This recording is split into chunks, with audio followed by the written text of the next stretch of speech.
सबसे पहले let us discuss the title of this chapter, landscape of the soul, और इसकी राइटर है नैथली ट्रूविरॉय। नैथली ट्रूविरॉय एक यूरोपियन है और ये एक आर्ट हिस्टोरियन है। ये आर्ट को स्टडी करती हैं, हिस्टोरिकल बैकग्राउंड एनालाइज करती हैं और उसके द्वारा पेंटर्स की साइकोलॉजी को स्टडी करके ये जानने की कोशिश करती हैं कि अलग अलग एरियाज के, अलग अलग रीजन्स के पेंटर्स का जो पेंटिंग स्टाइल है वो क्या दर्शाता है। तो यहाँ पे उन्होंने एक बहुत ही खूबसूरत कंपैरिजन किया है चाइनीज पेंटिंग्स और वेस्टर्न पेंटिंग्स के बीच में। क्या कंपैरिजन है वो हम लेसन पढ़ते हुए जानेंगे। और इस कंपैरिजन द्वारा नैथली हमें ये बताना चाहती हैं कि ह्यूमंस बीइंग्स की इस यूनिवर्स में क्या इंपॉर्टेंस है, यूनिवर्स के मेन कंपोनेंट्स क्या हैं और हमारी वहां पे और हम वहां पे कैसे फिट होते हैं। So let us begin reading the story. आपको स्टोरी थोड़ी सी डिफिकल्ट लगेगी, लेकिन अगर आप उसका रियल मीनिंग समझ जाएंगे तो ये बहुत ही ज्यादा इजी है। सबसे पहले नैथली कहती है, a wonderful old tale is told about the painter Wu Daozi who lived in the 8th century। So Wu Daozi is a Chinese painter. सबसे पहले नैथली हमें इस चाइनीज पेंटर की कहानी बता रही है। ये 8th century में हुआ करते थे। His last painting was a landscape commissioned by the Tang Emperor Xuanzong to decorate a palace wall। अब वू डाउजी पेंटिंग्स बनाते थे और टांग एम्परर ज़ुआनज़ोंग ने उन्हें एक लैंडस्केप बनाने के लिए कहा था, जिससे कि वो अपनी पैलेस की दीवारों को सजाना चाहते थे, और ये वू डाउजी की लास्ट पेंटिंग थी। The master had hidden his work behind a screen so only the emperor would see it। वू डाउजी ये चाहते थे कि उनकी क्रिएशन को सिर्फ एम्परर ही देख सके, इसलिए उन्होंने उसे एक स्क्रीन के पीछे छुपा दिया था। For a long while the emperor admired the wonderful scene, discovering forests, high mountains, waterfalls, clouds floating in an immense sky, men on hilly paths, birds in flight। Immense means very huge, very big। तो अब जब emperor ने इस painting को देखा तो उन्होंने उसमें क्या क्या चीजें देखी। उन्होंने देखा कि एक बहुत ही खूबसूरत नजारा है, वहां पे जंगल बने हुए हैं, बड़े बड़े पहाड़ हैं, झरने हैं, बड़े बड़े बादल हैं आसमान में, पहाड़ियों पर आदमी चलते हुए दिखाई दे रहे हैं और आसमान में चिड़िया उड़ रही है। Now Wu Daozi says, "Look, sir," said the painter, "in this cave at the foot of the mountain dwells a spirit." The painter clapped his hands and the entrance to the cave opened। Dwells means lives or stays। अब वू Daozi ने emperor का ध्यान एक केव की तरफ पहुंचाया। उसने उन्हें कहा कि देखिए, पेंटिंग में मैंने एक केव यानी कि गुफा भी बनाई है, और ये जो गुफा है जो कि पहाड़ी के निचले हिस्से में लोकेटेड है, वहां पर एक स्पिरिट, एक आत्मा रहती है। अब पेंटिंग में आप ये चीजें नहीं देख सकते, you can't see a spirit in a painting. और फर्दर वू डाउजी ने क्या किया, उसने अपने हाथों से क्लैप किया और ये जो केव था, पेंटिंग में बना हुआ जो केव था, उसका दरवाजा खुल गया। Now this is so unrealistic. कभी ऐसा नहीं होता कि पेंटिंग में लाइव कुछ हो रहा हो, आप बोले कि यहाँ पे एक स्पिरिट रहती है, आप क्लैप करें और गुफा का दरवाजा खुल जाए। तो ये सब क्या है? ये वू डाउजी का माइंड है।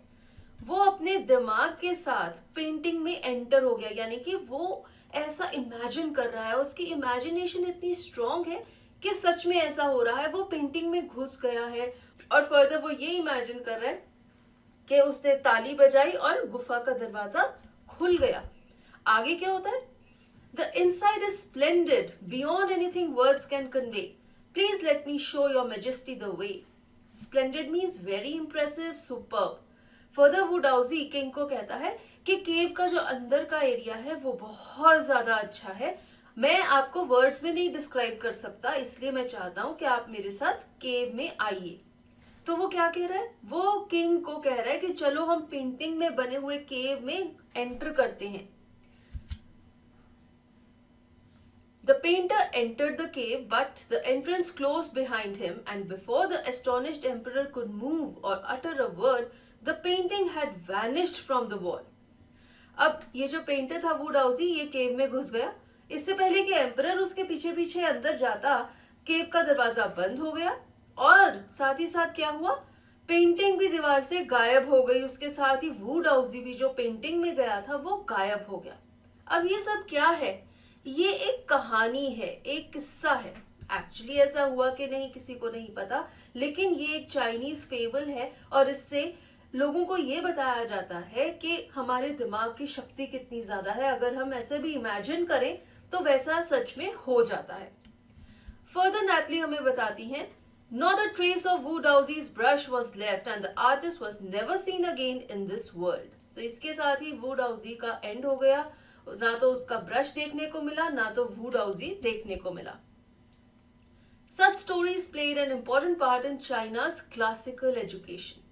तो ये वही बात है कि ये सब कहानियां हैं जो कि चाइना की क्लासिकल एजुकेशन यानी कि हिस्टोरिकल एजुकेशन का हिस्सा हैं।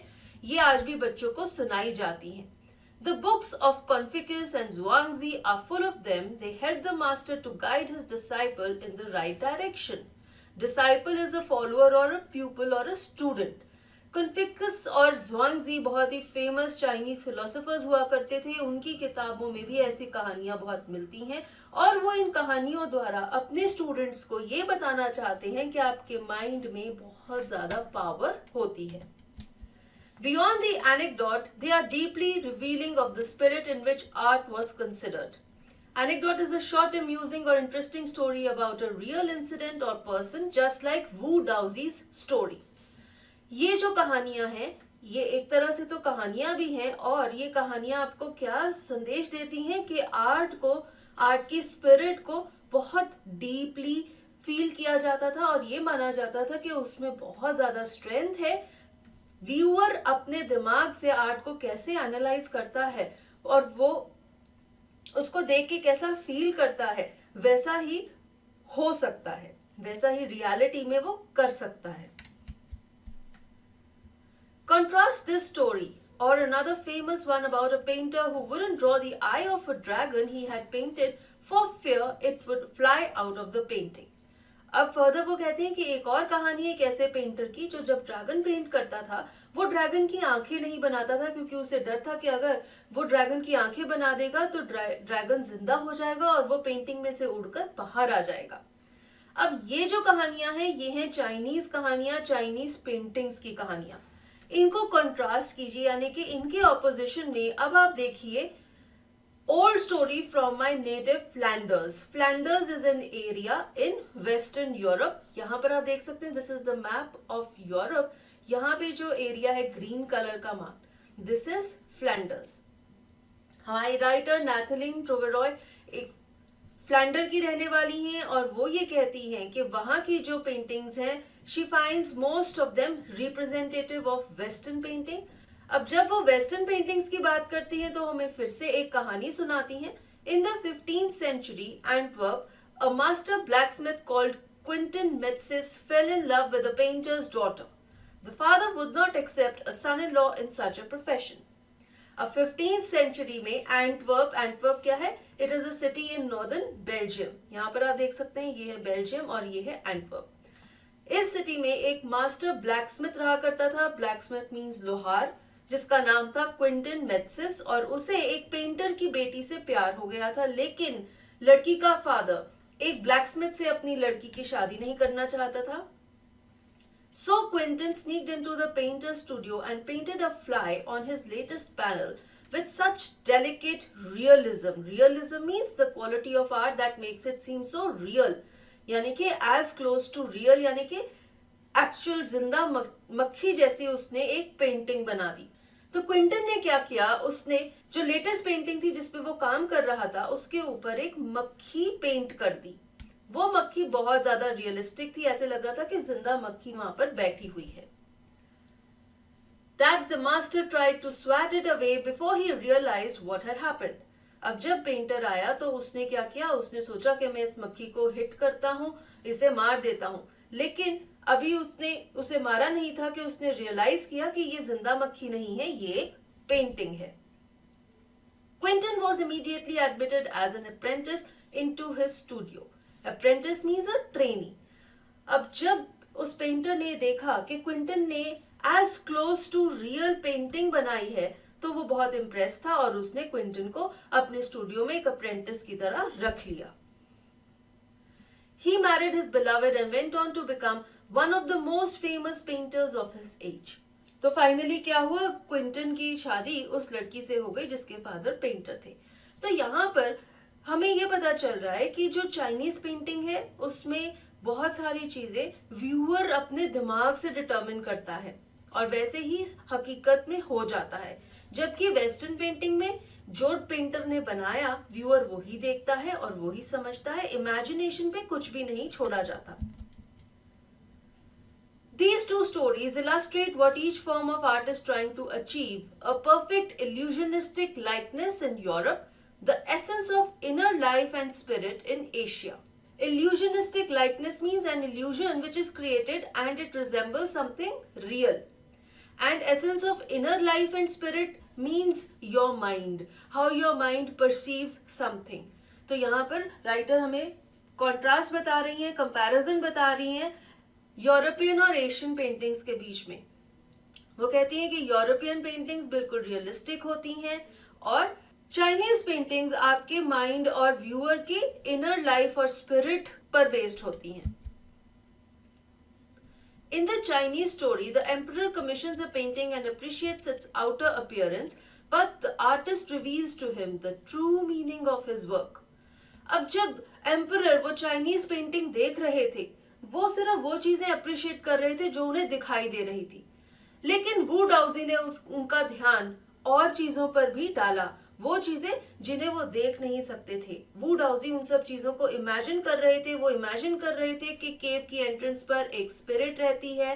फिर उन्होंने ये इमेजिन किया कि वो क्लैप करेंगे तो केव का दरवाजा खुल जाएगा और उनकी इमेजिनेशन इतनी स्ट्रांग थी कि सच में केव का दरवाजा खुला और वो केव के अंदर चले गए.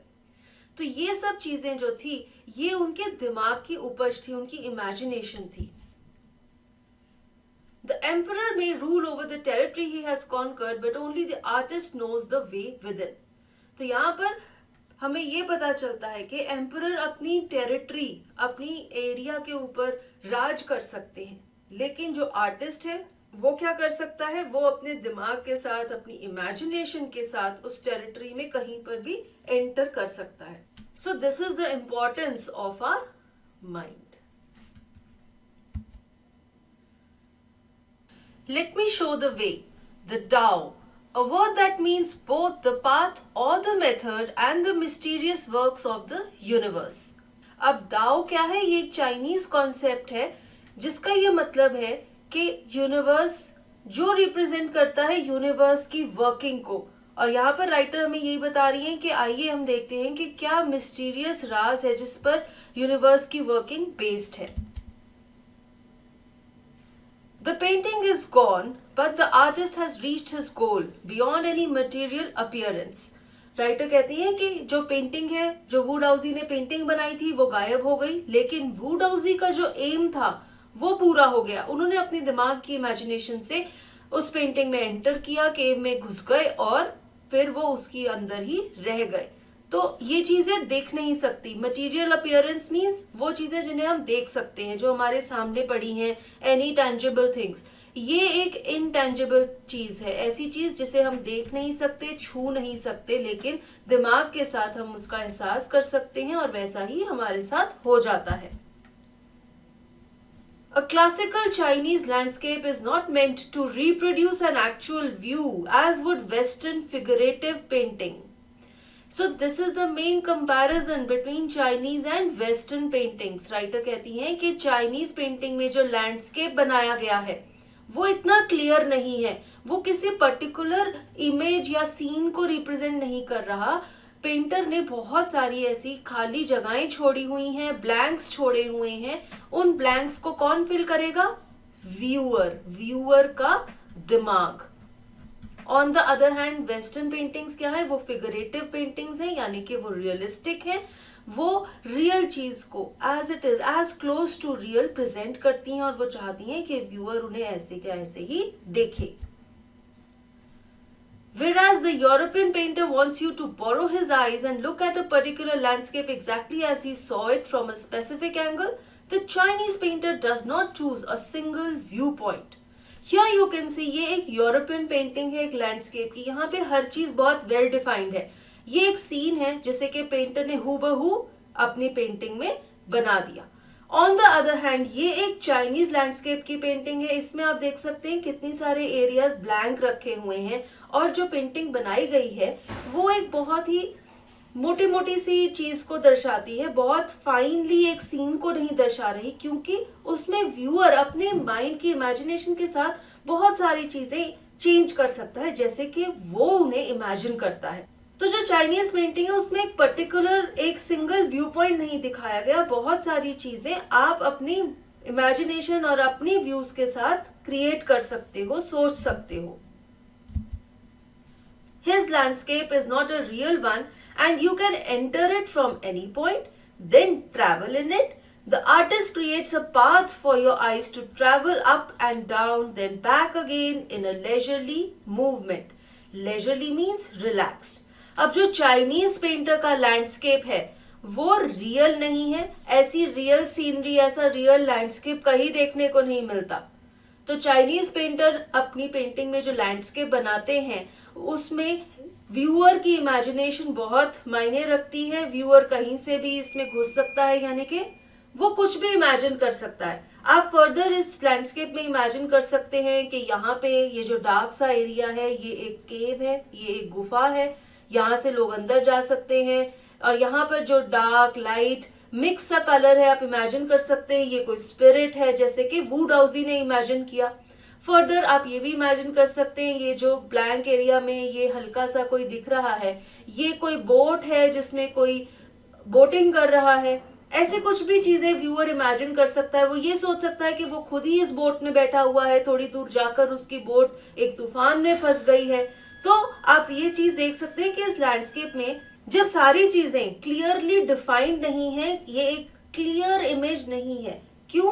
क्योंकि बहुत सारी चीजें ऐसी हैं जिसे कि व्यूअर इमेजिन करके सोच सकता है और वैसा ही वो सीन क्रिएट कर सकता है अपने दिमाग। वो ये कह रहे हैं कि आप इस पेंटिंग में कहीं पर भी एंटर कर सकते हैं, यानी कि किसी भी चीज के बारे में कुछ भी इमेजिन करना शुरू कर सकते हैं, फिर उस चीज को फर्दर डेवलप कर सकते हैं, और ऐसे ही उस पेंटिंग को अपनी इमेजिनेशन के साथ अलग अलग वेज में एनालाइज कर सकते हैं। This is even more true in the case of the horizontal scroll, in which the action of slowly opening one section of the painting, then rolling it up to move on the other, adds a dimension of time which is unknown in any other form of painting. अब Chinese paintings में एक और तरह की painting होती है जिसमें painting को रोल किया जाता है। जैसे जैसे आप पेंटिंग का रोल खोलते हैं हॉरिजॉन्टली, यानी कि फ्रॉम टॉप टू बॉटम, तो क्या होता है अलग अलग सीन्स आपके सामने उभरते जाते हैं, और वो जो सीन्स हैं वो एक ग्रेजुअल सीक्वेंस में आपके सामने आते हैं। तो उसी सीक्वेंस में आप एक सीन को इमेजिन करते हैं। तो इस तरह की जो पेंटिंग्स होती हैं वो और भी ज्यादा अलग होती हैं, क्योंकि जैसे जैसे व्यूअर उस पेंटिंग को खोलता जाता है वो अपनी इमेजिनेशन उस पेंटिंग में ऐड करता जाता है, और उसे वो पेंटिंग बहुत ज्यादा इंटरेस्टिंग लगती है क्योंकि वो उसे कुछ भी तरह से इमेजिन कर सकता है। It also requires the active participation of the viewer who decides at what pace he will travel through the painting, a participation which is physical as well as mental. तो चाइनीज पेंटिंग देखते वक्त जो viewer है उनकी active participation की जरूरत है, ना केवल मेंटल बल्कि फिजिकल भी, जैसे कि वू डाउजी के साथ हुआ। जब उन्होंने अपने दिमाग से इतनी स्ट्रांगली इमेजिन किया कि वो उस पेंटिंग में घुस गए हैं और वो उस केव के दरवाजे पर खड़े हैं, तो एक्चुअली ऐसा हुआ उनके साथ। और जब उन्होंने क्लैप किया तो एक्चुअली वो केव का दरवाजा खुल गया, वो केव के अंदर भी घुस गए और केव का दरवाजा बंद हुआ और वो गायब हो गए। तो यहाँ पर हमें क्या देखने को मिलता है? Physical and mental participation. Wu Daozi ने दोनों एस्पेक्ट से उस पेंटिंग को एनालाइज किया, अपनी इमेजिनेशन से उसके अंदर घुस गए और गायब हो गए। The Chinese painter does not want you to borrow his eyes. He wants you to enter his mind. तो चाइनीज पेंटिंग्स बहुत कॉम्प्लिकेटेड है। ऐसा नहीं है कि वो सिर्फ ये चाहते हैं कि आप एक सीनरी को उनकी नजर से देखें, नहीं, बल्कि वो ये चाहते हैं कि आप पेंटर के दिमाग में घुस जाए। आप ये इमेजिन करें जो पेंटर ने इमेजिन किया था और फिर उस पेंटिंग को एक्सप्लोर करें अलग अलग वेज से। The landscape is an inner one, a spiritual and conceptual space. Conceptual means in relation to an abstract representation. Writer ये कहती हैं कि ये जो लैंडस्केप है जो चाइनीज पेंटिंग में बनाया गया था वो आपकी माइंड की एक क्रिएशन है। आपके दिमाग ने जैसे किसी चीज को परसीव किया, आपने उसे वैसा के वैसा ड्रॉ कर दिया, ना कि वैसा जैसे कि वो देखने में लगता है। तो वो क्या कहती हैं कि जो चाइनीज पेंटिंग्स हैं वो स्पिरिचुअल होती हैं और वो एक कंसेप्चुअल स्पेस को रिप्रेजेंट करती हैं, यानी कि आपके दिमाग की परसेप्शन को। पेंटर वो नहीं बनाता जो उसकी आंखें देख रही हैं, वो बनाता है जो उसका माइंड परसीव कर रहा है। This concept is expressed as shan shui, literally mountain water, which used together represent the word landscape. अब लैंडस्केप क्या है? लैंडस्केप का मतलब है माउंटेन वाटर और चाइनीज में इस कॉन्सेप्ट को कहते हैं शैन शुई। क्या मतलब है इसका? जब आप बचपन में बहुत ही छोटे होते कोई लैंडस्केप बनाते हैं ड्राइंग क्लास में, आर्ट क्लास में, तो आप क्या बनाते हैं? You make a mountain, you make valley and you make a river flowing through the valley. This is the basic concept of drawing a landscape and Shan Shui में भी यही दो concepts, यही दो चीजों के बारे में बात की गई है और इसे mountain water भी कहा जाता है। More than two elements of an image, these represent two complementary poles reflecting the Daoist view of the universe. अब जो दाओ है वो जो यूनिवर्स के बारे में बताता है, जो यूनिवर्स का कॉन्सेप्ट है वो भी यही है। क्या है? It is based on two complementary poles. Complementary means some two things which are opposite to each other, और ये कॉम्प्लीमेंट्री पोल्स क्या है? The mountain and the river. हमारी लैंडस्केप की इमेज में भी यही दो चीजें थी और यही दो चीजें हैं जो कि यूनिवर्स के कॉन्सेप्ट को भी दर्शाती हैं। इनकी डिटेल्स देखते हैं। The mountain is yang, reaching vertically towards heaven, stable, warm and dry in the sun. Mountain यानी कि पहाड़ी क्या है? इसे कहा जाता है यांग। इसकी क्या क्वालिटीज हैं? इट इज वर्टिकल, मीन्स ये एकदम सीधा खड़ा हुआ है। It is facing towards the heaven, ये ऊपर आसमान को देखता है जिसे कि हम heaven भी कहते हैं। It is stable, mountain एक ही जगह पर रहता है। Warm and dry, these are the qualities of the mountain which is called yang. Yang is one component of Dao, and the second component is yin, which is water. It is horizontal, resting on the earth, fluid, moist and cool. So the second component of our landscape is the flowing river. This is called yin. Yin की क्या qualities हैं? ये horizontal है। Horizontal means ये अर्थ की surface से parallel है, ये धरती पर बह रही है। It rests on the earth, ये जो नदी है ये धरती पर रेस्ट कर रही है, धरती पर बहती है। फ्लूइड है यानी कि लिक्विड फॉर्म में है। मॉइस्ट है, इसमें नमी है और ये ठंडक देती है। So these are the two opposing things, contrasting and complementing things which are the components of Dao, and these two things are the main components of a landscape also. The interaction of yin, the receptive feminine aspect of universal energy, and its counterpart yang, active and masculine, is of course a fundamental notion of Taoism. अब अगर आपने वो scenery ध्यान से देखी थी जो पिछली स्लाइड में हमने, ये जो सीनरी है यहाँ पर आप देख सकते हैं, ये है पहाड़ियां, ये है नदी।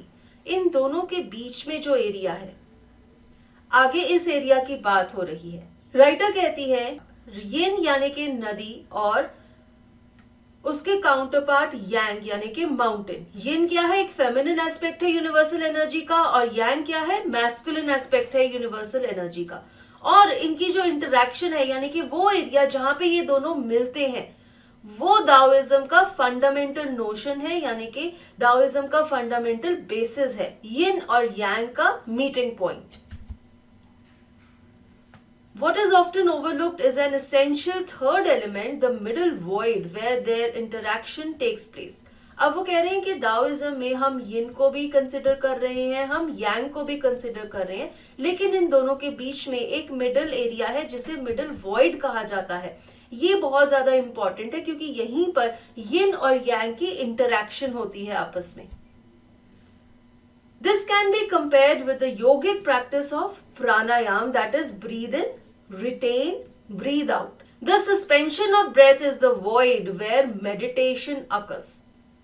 Void means the empty or the vacant place. अब हमारी राइटर इस yin yang और मिडल वॉइड डाओइज्म का जो कॉन्सेप्ट है उसे कंपेयर कर रही हैं हमारी योगिक क्रिया प्राणायाम के साथ. एंड शी सेज जैसे प्राणायाम में हम ब्रीद इन करते हैं, फिर हम उस सांस को रोकते हैं, फिर हम ब्रीद आउट करते हैं. तो जब हम सांस को रोकते हैं उसे हम सस्पेंशन ऑफ ब्रेथ कहते हैं, क्योंकि ना तो हम सांस इनहेल कर रहे हैं ना एक्सहेल कर रहे हैं. ये एक वॉइड एरिया है और इसी एरिया में हमारी मेडिटेशन होती है, यानी कि हम अपना ध्यान किसी एक चीज पर एकाग्र कर सकते हैं जब हम अपनी सांस को रोक लेते हैं. तो ये जो वॉइड है, वो एरिया जहां पे यिन और यांग इंटरैक्ट करते हैं, वो एरिया भी बहुत ज्यादा इंपॉर्टेंट है. जिस तरह से हम सांस को रोकते हैं तब हम अपने ध्यान को एकाग्र कर सकते हैं, उसी तरह से ये खाली एरिया जहां पर यिन और यांग इंटरैक्ट करते हैं, वो खाली एरिया भी यूनिवर्स में बहुत ज्यादा इंपॉर्टेंट है. The middle void is essential. Nothing can happen without it. Hence the importance of the white unpainted space in Chinese landscape. ये जो मिडिल वॉइड है, वो एरिया जहां ना यिंग है ना यांग है, ये बहुत ज्यादा इंपॉर्टेंट है. इसके बिना कुछ भी नहीं हो सकता. और जो चाइनीज पेंटिंग में जो खाली ब्लैंक एरिया है व्हाइट कलर का, ये इस वॉइड को रिप्रेजेंट करता है, क्योंकि यहीं पर इसी एरिया में व्यूअर अपने माइंड की इमेजिनेशन को यूज करता है, इंप्लीमेंट करता है और कुछ भी क्रिएट करता है अपने दिमाग की शक्ति से, और वैसा ही उसके साथ होने लग जाता है. तो ये इंपॉर्टेंस है इस मिडिल वॉइड की. चाइनीज पेंटिंग में जो खाली एरिया है, इसकी यही इंपॉर्टेंस है. ये आपकी अपनी क्रिएटिविटी को एनहांस करने का मौका है. This is also where man finds a fundamental role. अब हमारी लैंडस्केप में, हमारे यूनिवर्स में मैन का क्या रोल है? He is also like this void. He is the connecting path between the yin and the yang. In that space between heaven and earth, he becomes the conduit of communication between both poles of the universe. Conduit means channel.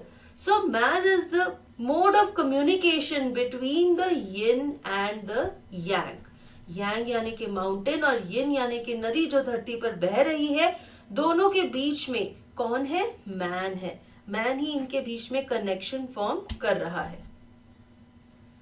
His presence is essential even if it's only suggested. Far from being lost or oppressed by the lofty peaks, he is, in Francois Cheng's wonderful expression, the eye of the landscape. Lofty means very high and oppressed means worried, या ऐसे लोग जिनको दबाया जाए, जिन पे operation किया जाए. तो फाइनली राइटर कहती है कि मैन की प्रेजेंस इस यूनिवर्स में बहुत इंपॉर्टेंट है. मैन ही अपने दिमाग के साथ अलग अलग चीजें क्रिएट करके इस धरती को एक अलग और एक डिफरेंट जगह बना देता है. तो वो कहती हैं कि मैं एक बहुत ही बेसिक सी बात कहना चाहूंगी कि फ्रैंकोइस चेंग ने कहा था कि मैन क्या है? He is the I of the landscape. तो ये जो लैंडस्केप है, पहाड़ियां हैं और नदी बह रही है, इसके बीच में जो ये आदमी खड़ा हुआ है, यही इस लैंडस्केप की आईज है, क्योंकि यही अपनी आईज और अपने माइंड के साथ इस लैंडस्केप को अलग अलग वे में परसीव करके उसे अलग अलग चीजों में, अलग अलग वेज में उसको बना देता है, उसे अलग अलग क्रिएशंस में चेंज कर देता है. So that is the importance of man in this landscape. तो हमने इस स्टोरी में क्या देखा? नैथली ट्रूवेरॉय चाइनीज और वेस्टर्न पेंटिंग्स के कॉन्सेप्ट को डिफ्रेंशिएट करती हैं और उससे वो एक इम्पॉर्टेंट मैसेज देना चाहती हैं कि यूनिवर्स का कॉन्सेप्ट क्या है, और फिर वो ये बताती हैं कि उस कॉन्सेप्ट में ह्यूमन बींग्स यानी कि मैन का क्या रोल है। मैन का रोल भी बहुत ज़्यादा इंपॉर्टेंट है क्योंकि वो एक लिविंग कंपोनेंट है इस यूनिवर्स में, और मैन अपने दिमाग से, अपने माइंड से, अपनी आंखों से जैसे परसीव करता है, जैसी चीज़ें क्रिएट करता है, वैसे ही चेंजेस यूनिवर्स में होते जाते हैं। और इससे वो हमारे ऊपर एक बहुत बड़ी जिम्मेदारी डाल देती हैं कि इट्स आवर रिस्पॉन्सिबिलिटी कि हम इस यूनिवर्स को एक बेटर जगह बनाएं, हम अच्छे काम करें, हम अपने पर्यावरण का ध्यान रखें, हम धरती का ध्यान रखें, हम अपनी नेचर का ध्यान रखें, क्योंकि ये सब चीजें स्टैटिक है। भगवान ने ये सब नेचर क्रिएट कर दी है, अब उसे कैसे प्रिजर्व करना है, उसे कैसे इम्प्रूव करना है, ये उसके लिविंग कंपोनेंट मैन की रिस्पॉन्सिबिलिटी है, जिसे कि गॉड ने दिमाग दिया है, सोचने की शक्ति दी है, और साथ ही साथ काम करने की, उसे एग्जीक्यूट करने की ताकत भी दी है। Now at the end of the chapter there is another excerpt, getting inside outsider art, written by Brinda Suri. It was published in Hindustan Times on 28 August 2005. ये जो आर्टिकल है, ये आर्टिकल है उन आर्टिस्ट के बारे में जो कि क्वालिफाइड आर्टिस्ट नहीं होते हैं, और वो अपनी किसी एबिलिटी की वजह से बहुत ज़्यादा फेमस हो जाते हैं क्योंकि वो कोई बहुत ही एक्सेप्शनल सी चीज़ें क्रिएट कर देते हैं। तो आइए इसको भी एक बार पढ़ लेते हैं। When French painter Jean Dubuffet mooted the concept of art brut in the 1940s, the art of the untrained visionary was of minority interest. From its almost veiled beginnings, outsider art has gradually become the fastest growing area of interest in contemporary art. Art brut is a French term और इसका मतलब क्या है? Raw art. Raw art means untrained art. जो artist है वो trend नहीं है, वो अनट्रेंड है, लेकिन फिर भी वो कोई बहुत ही अच्छी क्रिएशन करता है। तो ये जो कॉन्सेप्ट है इसे फ्रेंच पेंटर ने 1940s में शुरू किया था। तब ये जो कॉन्सेप्ट है इतना पॉपुलर नहीं था, लोग ऐसे अनट्रेंड आर्टिस्ट की क्रिएशंस को अप्रिशिएट नहीं करते थे, लेकिन धीरे धीरे ये कॉन्सेप्ट बढ़ने लगा। This genre is described as the art of those who have no right to be artists, as they have received no formal training, yet they show talent and artistic insight. तो कुछ ऐसे artist होते हैं जिन्होंने ना तो कोई formal training ली हुई होती है, इसलिए उन्हें आर्टिस्ट कहलाने का कोई हक नहीं होता, लेकिन उनमें कुछ ऐसा टैलेंट होता है और कुछ ऐसा माइंड में वो कॉन्सेप्ट होता है जिसे जब वो प्रेजेंट करते हैं तो वो बहुत ज्यादा अच्छा बन जाता है।